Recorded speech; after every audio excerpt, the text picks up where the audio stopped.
मी जर तुम्हाला बोलले की हे रिसॉर्ट पुण्यापासून फक्त 100 किलोमीटर लांब आहे, तर विश्वास ठेवाल का? जवळच फिरण्यासाठी माळशेज घाट आणि बरंच काही. महाराष्ट्रातल्या पहिल्या कॅप्सूल रूम अनुभवायचा तर हा परफेक्ट वीकेंड प्लॅन असेल. इथल्या कॅप्सूल रूम्सने तर मला अगदी जापनीज फील दिला. छोट्या असूनही खूप एलिगंट. सोबत कॉमन वॉशरूम्स, तेही प्रॉपर हायजीन मेंटेन.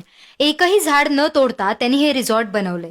त्यांच्या ट्री हाऊस रूम्स तर अगदी लक्झरियस होत्या. समोरच वाहतं पाणी आणि लक्झरियस इंटेरियर. त्यात आतमध्ये डोकावून बघणाऱ्या झाडाच्या फांद्या. खोट्या नाही हो, खऱ्या झाडाच्या. रूम्स तर सुंदर आहेतच, पण इथला बाहेरचा परिसर सुद्धा अनुभवण्यासारखा आहे. बर्थडे असो किंवा अॅनिव्हर्सरी, तुम्ही इथे स्पेशली साजरा करू शकता. कपल असो किंवा फॅमिली किंवा मित्रमंडळी, सर्वांसाठी उत्तम. असं कोण असेल ज्याला जुन्या काळातले वाडे अनुभवायला आवडणार नाही?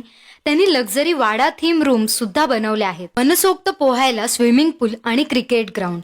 तिथे दमल्यावर जेवणासाठी 2 रेस्टॉरंट सुद्धा आहेत. एक प्रॉपर व्हेज आणि एक नॉन व्हेज. जेवणाची चव तर एकदम डिलिशियस होती. हे रिसॉर्ट आहे आमरा रिसॉर्ट जुन्नरमध्ये. आपल्या माणसांसोबत वेळ घालवायचा आहे ना, तर या रिसॉर्टला नक्की भेट द्या.